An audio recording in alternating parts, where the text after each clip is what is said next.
뉴스의 진수를 보여주는 인터뷰 뉴진수.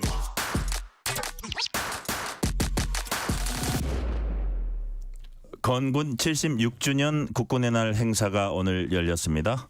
괴물 미사일로 불리는 첨단 무기 현무5가 등장했고 북한의 도발에 대응하기 위한 전략사령부도 공식 출범했습니다. 국군의 날 행사의 의미부터 현재 한국의 국방력까지 양욱 아산정책연구원 연구위원과 함께 알아봅니다. 양욱 위원님 어서 오세요. 예, 안녕하십니까. 자, 건군 76주년 맞는 오늘 오전부터 국군의 날 행사가 열렸습니다. 군사 전문가로서 어떤 부분을 가장 좀 주의 깊게 보셨어요? 뭐 사실은 일단은 새롭게 나온 무기 체계, 네. 그다음에 국가 지도자가 어떠한 메시지를 보내는지, 자 그리고 또 혹 그 이전에 네. 없었던 어떤 새로운 형태의 그 행사 내용이 있는지 이제 이 세 가지를 중점적으로 봤고요.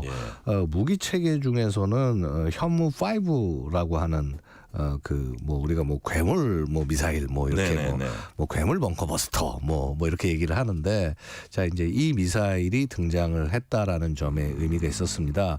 대통령 그 님의 메시지 중에서 보고 있으면은 전략사령부 창설을 굉장히 힘주어서 처음 얘기를 했고요. 네네. 자 그리고 북한이 잘못된 도발을 할 경우에는 정권 종말로 이어질 수 있다라고 하는 이 메시지가 있습니다. 이전과는 같은 맥락일 수 있을지 모르겠습니다만 제가 이제 뒤에 나오는 한 가지와 더 연결해서 보면 의미가 있는 것인데요. 네네. 자 뭐냐면은 이전에 없던 것 중에 어떤 게 있냐면 비행을 하는데 미국의 B-1 폭격기가 전략 폭격기가 이제 우리 공군 F-15K와 비행을 했습니다. 자, 이 세 가지가 사실 다 연결되는 메시지라고 볼 수가 있습니다. 즉 지금 우리가 한미가 NCG를 통해서 한미 핵 공동 작계 지침 이런 것들을 지금 이제 실행해 나가고 있는 과정이고요. 이것이 결국 목표하는 것은 무엇이냐 하면 북한이 혹시라도 오판을 하거나 그렇게 해서 핵 사용을 하는 그런 상황이 있지 않도록 하기 위한 전력을 만들어내는 과정에서 우리 대한민국은 전략사령부, 즉 미국의 핵무기를 관장하는 미국의 전략사령부가 있다고 한다면 대한민국에는 아까 말씀드렸던 같은 현무5나 현무4와 같은 그런 재래식이지만 전략적 성격의 무기 체계를 다루는 그런 부대가 대응하는 존재로 있어서 한미 양국의 전략사가 북한의 잘못된 행동이 있을 경우 반드시 응징하겠다라고 하는 그런 메시지를 전달한 것으로 볼 수 있겠습니다. 네, 그 세 가지로 나눠서 이제 설명을 해주셨어요. 자, 무기 체계, 메시지 그리고 새로운 점은 무엇이었나 잘 정리를 해주셨고요. 우리 양욱 위원님 아까 KBS 1TV 출연하셔서 시가행진 해설하시는 거 봤습니다. 제가 재밌게 들었는데 시가행진이 2년 연속 열린 게 뭐 40년 만이다. 어쨌든 2년 연속 열린 건 오랜만의 일인데 특별한 이유가 있을까요? 사실은 이게 2년 연속 열린 게 어떻게 보면 우리의 암울한 안보 상황을 반영하는 것이라고 말씀을 드릴 수가 있습니다. 우리가 뭐 호전적이거나 뭐 군대를 뭐 이렇게 동원하는 걸 좋아해서 하는 것이 아니라 자 북한의 메시지가 날이 가면 갈수록 심해지고 있습니다. 자 아시다시피요. 2022년에 북한은 핵무력 정책법을 통해서 언제든지 핵을 사용할 수 있다라고 하는 굉장히 강화할 메시지를 보냈고요. 작년에는 화산 30일이라는 것을 전술핵 탄두를 공개하면서 아마도 수백 개 정도를 양산할 수 있다라는 그런 메시지를 암시를 했습니다. 그리고 기억하시겠지만 얼마 전에 북한은 그 소위 핵 농축 시설을 공개하면서 사실은 이렇게 사진을 공개한 건 처음인데요. 공개하면서 우리가 그렇게 많은 핵무기를 생산할 수 있다라고 하는 메시지를 보냈을 뿐만 아니라요. 올해는 새로운 형태의 도발이 시작이 됐습니다. 바로 쓰레기 풍선이죠.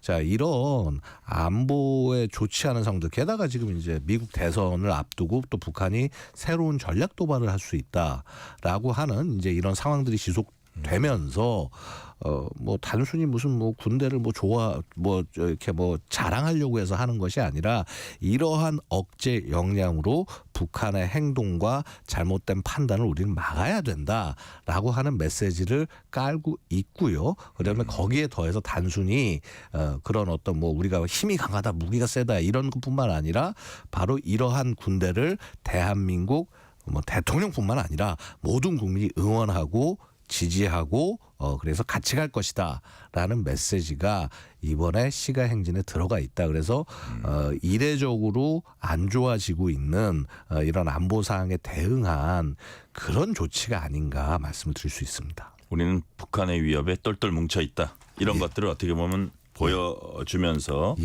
무모한 그 도발을 하지 못하게 하는 그런 효과를 말씀하셨고요. 자, 말씀하신 대로 지금 북한과 긴장이 많이 고조된 상태입니다. 북한도 이번 우리 국군의 날 행사, 시가행진 이런 것 좀 예의주시할 것 같아요. 물론 그렇습니다. 이제 사실 저희 같은 전문가들도 그렇고요. 북한이 열병식을 하면은 프레임으로 끊어가지고 저희는 분석을 합니다. 그렇죠. 마찬가지로 북한도 우리의 이런 그 퍼레이드를 아마도 자세하게 관찰하고 있을 것이라고 생각이 됩니다. 특히나 이 현무 5의 등장은 북한 입장에서 상당히 좀 당황스럽지 않았을까 그렇게 생각이 됩니다. 네. 아, 그래요? 예.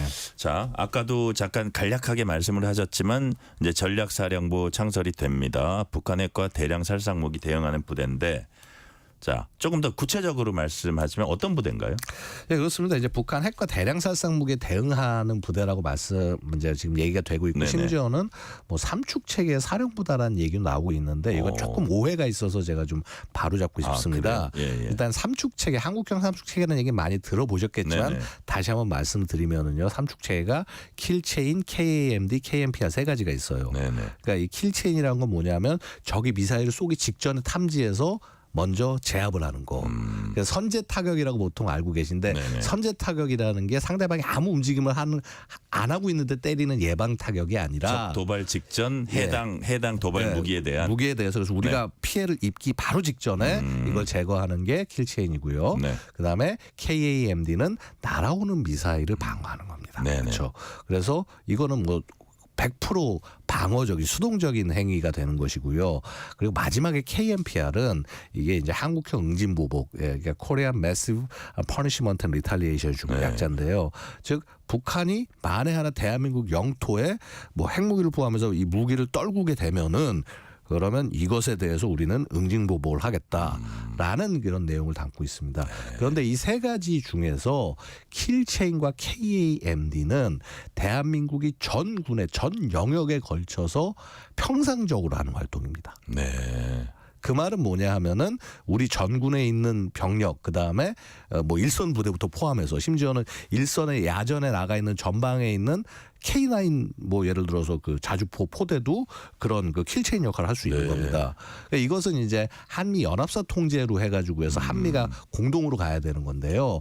이 KMPR 같은 경우는 사실은 어떻게 보면 평양부터 시작해서 적 순회 목표 이것만을 노리는 어떻게 보면 특수한 기능이고 그다음에 적 후방에 관한 활동이기도 합니다. 그래서 그러한 임무를 책임지는 존재가 전략사령부다. 그래서 또 그렇게 하는 과정에서 역시 적 후방을 들여다보면 우주라든가 사이버라든가 혹은 전자기파 이런 소위 새로운 작전 영역 이 부분에 대해서도 이 전략사령부가 책임을 지게 되는 것이죠. 그래서 사실 대한민국 군의 숨겨진 파워다 이렇게 말씀드릴 수가 있습니다. 그럼 전략사가 직접 통제하는 무기 대표적으로 어떤 게 있어요? 지금 뭐 아까 등장했던 그 현무 5와 같은 무기를 포함해서요. 그 이외에도 적 중심을 타격할 수 있는 다양한 순항 미사일, 그다음에 탄도 미사일도 사실 현무 5만 있는 게 아니라 현무 2부터 현무 4까지 굉장히 다양한 것들이 있습니다. 그 중에서 특히 고위력 탄두로 적의 핵심 시설을 전략적으로 파괴할 수 있는 것들 이런 것들이 전략사령부에 배속이 돼서 운영이 될 겁니다. 그래서 육군 미사일사령부 전력의 상당 부분이 전략사에 배속이 될 것이고 그 이후에 공군이라든가 해군에 뭐 공군은 적 깊숙이 침투해가지고 폭격할 수 있는 공격을 할 수 있는 항공 발사, 항공 투발 순항 미사일 같은 것들도 있고요. 네. 잘 아시다시피 F-35 스텔스 네. 김정은이 가장 두려워하는 비행기 중에 하나죠. 네. 그다음에 해군은 우리 잠수하면서 이제 탄도미사일을 쏠 수가 있고요. 그다음에 이제 화력 지원함이라고 해서 탄도미사일만 전형적으로 투사하는 함도 개발하고 있습니다. 자, 이런 함정들이 공군 해군의 경우에는 작전 배속의 작전 통제 형식으로 해서 임무가 있으면 그 임무가 주어져서 유연하게 운영하면서 적을 타격하는 네. 그런 활동을 할 걸로 예상이 됩니다. 자, 지난 4월에 이제 워싱턴 선언에서도 전략사령부가 언급됐습니다. 그렇다면 전략사는 한미 연합 방위 체계라든지 한미 동맹과도 어차피 밀접한 연관이 있다고 봐야겠네요. 예, 그렇습니다. 사실은 이제 한미 연합사의 직접 통제라고 보기는 조금 현 단계에서 어렵습니다만은, 네. 자, 그럼에도 불구하고 이 전략사는요, 사실은 미국의 전략사와 서로 일을 하는 카운터파트로서 역할을 합니다. 그럼 미국 전략사의 역할이 뭐냐면 아시다시피 핵무기를 적에게 투사하는 게 미국 전략사의 핵심적인 네. 목표입니다. 대한민국은 핵무기가 없지만은 방금 말씀드렸던 다양한 전략적인 중심을 파괴할 수 있는 재래식 무기치고는 가장 강력한 무기 체계들로 편성을 해서, 그래서 이 한미의 양쪽의 이 소위 이 전략적인 이 무기 체계들이 결합이 돼서 네. 그래서 필요에 따라서는 재래식 무기를 투발할 수도 있고 북한이 핵 공격으로 넘어온다면 핵 보복을 통해서 하면서 이렇게 이 재래식과 핵 전력이 통합돼서 북한의 공격을 억제하는 것을 얘기하는데, 이것을 CNI, Conventional Nuclear Integration, 즉 핵 재래식 통합이라고 합니다. 즉 핵 재래식 통합에서 미국의 전략사가 핵을 담당한다면 한국의 전략사가 재래식을 담당해서 양쪽이 통합해서 작전을 하는 모습이 앞으로 모습이고, 이게 이제 NCG에서 추구하는 그런 한미의 공동 핵 작계, 그 공동 기획, 공동 실행의 모습이 될 것입니다. 북한에게 위협이 될 수밖에 없겠어요. 지금 이제 양욱 의원님 말씀 들어보니까. 그래서 오늘도 이제 그 윤석열 대통령이 아까 말씀하신 대로 북한이 핵무기 사용 기도 시 정권 종말이 될 것이다. 이 메시지는 이제 설명을 해주셨고, 이외에 또 중요한 메시지 어떤 게 있었습니까? 사실은 일단 정권 종말에 관해서 좀 설명을 좀 더 자세히 드리고 싶습니다. 나머지 메시지도 네네. 중요한 것이 있습니다. 이거를 오해하지 않게 하기 위해서 제가 좀 말씀드리고 싶은데요. 사실 정권 종말 얘기하면은 야 뭐 이렇게 뭐 전쟁 일으키자는 거냐, 뭐 너무 호전적인 거 아니냐 하면서 이렇게 좀 거부 반응을 느끼실 분도 분명히 있을 거라고 봐요. 도발 억제에 더 중점이 있다. 예. 근데 이게 무슨 의미냐면요, 북한이 하는 행동이 선을 심하게 넘었습니다.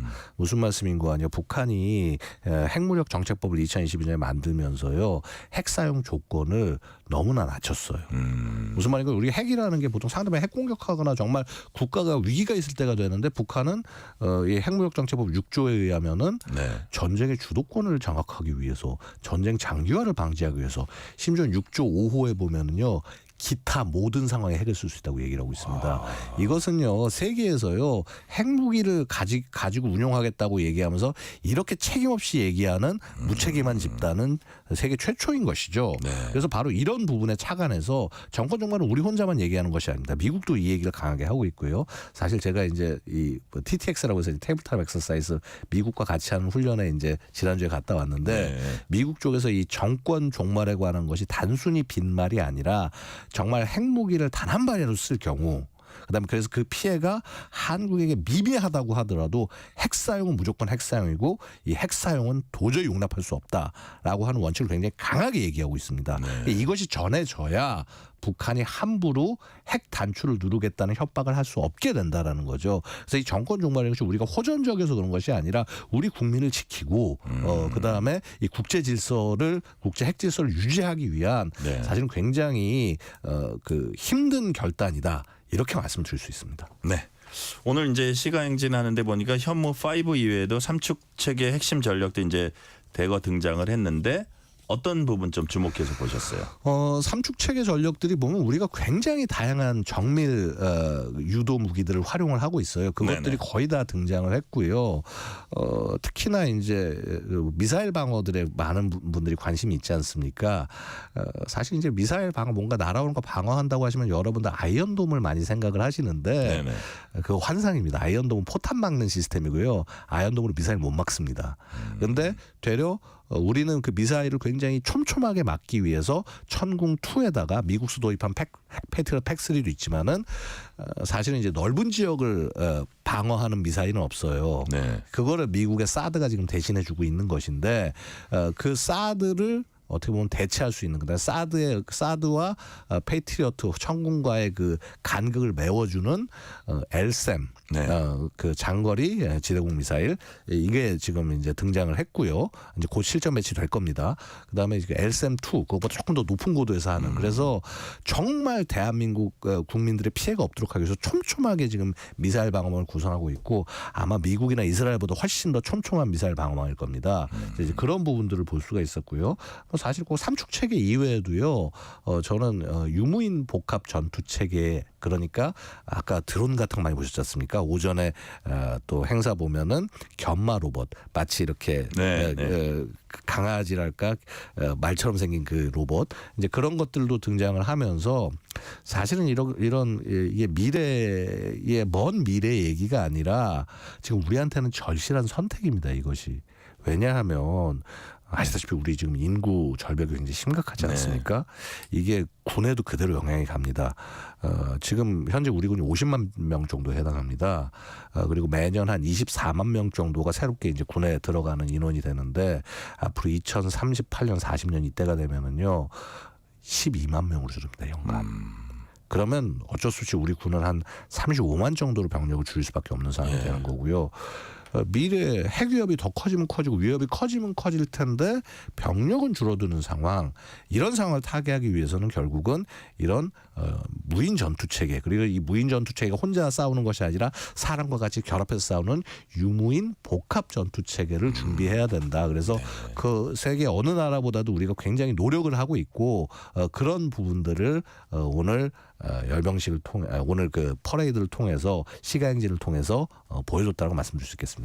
아까 모두에 잠시 말씀하셨지만 미국의 초음속 장거리 전략 폭격기 B1B죠. 서울공항 상공에 이제 전개가 됐습니다. 어느 정도 성능을 갖고 있어요, 이거는? 사실은 이제 미국은 폭격기 우리가 3대장이라고 표현을 하는데요. B-50이라고 많이 들어보셨죠, 그렇죠? 그럼요. 예, 그 월남전 시절부터 예탐전 시절부터 활용했던 B-52가 있다가 이제 이 B1이 한 70년대 말 80년대 초 정도 등장을 했어요. 그래서 미국 폭격기들 중에서 가장 빠른 속도로 초음속으로 비행할 수 있는 폭격기고요.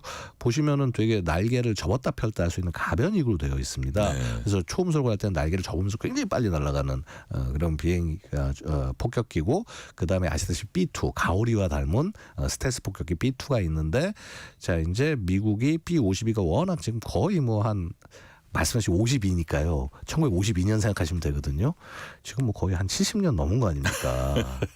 이게 뭐 심지어는 뭐 노인 학대라고 평가를 하기도 하는데, 그러니까 뭐 할아버지가 타고 아들이 타고 손자가 탄다 뭐 이제 이런 얘기가 나올 정도로 뭐 3대가 아니라 야 4대까지 타는 거 아니냐 이런 얘기가 나오는데 이게 이제 B-21 레이더라는 신형 폭격기가 들어오면서 B-52가 이제 퇴역을 합니다. 네. 그 이후에도 가장 주력이 되는 게 이 B-1 폭격기고요.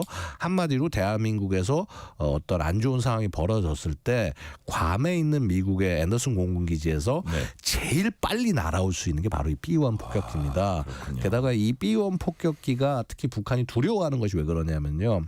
이 B-1 폭격기에는 슈퍼 벙커버스터라고 하는 13톤짜리 폭탄이 실립니다. 이거는 그야말로 지하 200m에 있는 적 그 지휘부를 뚫고 들어가서 파괴할 수 있는 200m요? 예. 무시무시하군요. 예. 그래서 그 안반 같은 경우로 돼 있다고 하더라도 60m를 뚫고 내려갑니다. 그래서 이제 이것이 등장하면은 언제나 김정은은 그야말로 이 두더지처럼 지하에 숨죠. 예. 자, 그럼 북한에도 상당한 이제 위협이 된다는 말씀해 주셨고요. 최근에 북한이 오물풍선 자주 날리고 있습니다. 북한의 의도는 뭔지, 그다음에 우리가 이걸 어떻게 대응하는 게 좋을 것 같습니까? 사실은요, 이 북한의 이런 행동들은요, 우리를 지쳐서 대한민국이 지쳐서 스스로의 원칙을 무너뜨리도록 하려는 목적이라고 볼 수 있습니다. 네. 무슨 말인고 하니요. 사실 이제 우리 이런 그 대북 전단 금지법 같은 것들이 위헌 판결이 나면서 네. 자, 표현의 자유를 지켜야 되는, 특히나 특히나 북한에 있는 주민들에게 제대로 된 정보를 어떤 형식으로 전달해야 된다라고 하는 것들을 우리 국민들은 이 부분에 동의를 하고 있습니다. 네. 그런데 이제 북한은 오물 풍선을 보내면서, 쓰레기 풍선을 보내면서 어떻게 보면 이제 굉장히 불편해지지 않습니까? 우리 일상이. 바로 이런 것들을 통해서 우리의 대북 전단 저거 좀 안 보내면 안 돼? 저거 나쁜 거 아닌가? 이런 생각을 갖게 하려는 것이 북한의 목적이라고 할 수 있고요. 아마도 지속적으로 이런 행동을 계속할 거라고 생각이 됩니다. 그럼 어떻게 보면 대북 전단이 자기네들한테 되게 그렇게 좀 치명적이랄까? 그거의 방증이라고도 할 수 있겠네요. 바로 그렇습니다. 네. 그래서 사실은 뭐 대북 전단의 효용성이 뭐 떨어진다고 말씀하시는 분도 있지만은요. 네. 그것이 갖는 굉장히 큰 가치들도 있습니다. 사실 그 USB를 통해서 정보나 이런 것들 전달하는 것은 북한 체제를 흔드는 일이 되고, 그러다 보니까 북한 어떻습니까? 막 그러니까 뭐 예를 들어서 남한 말을 따라한다, 처벌 대상. 남한 영상을 본다, 처벌 대상. 남한 영상을 유포한다, 심지어 사형까지 내리는, 자, 그런 그 굉장히 과민한 반응을 보이는 것이죠. 네. 자, 미국 대선 전후에서 북한이 7차 핵실험할 수 있다는 얘기가 나오고 있습니다. 뭐 가능성은 꽤 있다고 보시는지, 또 북한이 자꾸 이렇게 핵무력 과시하는 이유가 뭘까요? 자, 일단 북한은요, 이제 핵 위에는 믿을 게 아무것도 없습니다. 지금 심지어는 자신들이 그렇게 자랑하고 있던 수많은 그 전시 물자도 지금 이제 우크라이나 전쟁에 사실 이제 장사를 위해서 판 거죠, 러시아 측에. 그러다 보니까 핵에 대한 의존이 더 높아질 수밖에 없을 겁니다. 앞으로 북한의 핵 메시지는 더 더 극렬해질 것이고, 네네. 더 악랄해질 수도 있습니다. 그런 맥락에서 7차 핵실험이 일어날 수도 있는 것이고요. 자, 사실은 그럼 여기에 대해서 그럼 우리가 뭐 북한 말하는 대로 들어주고 이렇게 한 발 물러나면은 이런 위기가 사라지냐? 절대 그렇지 않다라는 그렇지 거죠. 않다 이거죠. 결국 그래서 그런 부분에 대응하기 위해서 우리 한미는 어떻게 대응해야 될지, 혹은 뭐 우리가 뭐 그닥 그렇게 반길은 아닐지 모르지만 네. 하다못해 일본까지 어떻게 활용해야 될지, 혹은 한미일호, 뭐 호주부터 시작해서 여러 가지 소위 like-minded country, 즉 유사 입장국들끼리 어떻게 이런 것들을 모아서, 자, 이런 잘못된 행동들을 막아낼 때 우리의 일상은 지켜질 수 있고 우리는 앞으로 번영해 나갈 수 있지 않을까 생각이 됩니다. 시간이 사실 다 되긴 했는데 지금 마지막에 좀 말씀하신 그런 부분인데, 이렇게 안보 위기 고조되는 상황에 우리 대한민국은 이렇게 준비하자. 짧게 한 말씀 해주시면 어떻게 준비하면 좋겠습니까? 일단은 모든 것은 상황을 인식하는 데부터 시작이 됩니다. 북한의 위협이 무엇을 노리고 있는지, 그다음에 어떻게 하면 이 대한민국을 지킬 수 있을지 우리 국민들께서 조금 더 불편한 진실까지도 다 들여다봐 주시고 굳은 각오로 우리 정부와 우리 군을 응원해 주시기를 말씀 올리겠습니다. 네, 오늘은 여기까지 말씀 듣겠습니다. 지금까지 양욱 아산정책연구원 연구위원이었습니다. 말씀 감사합니다. 감사합니다. 퇴근길, 당신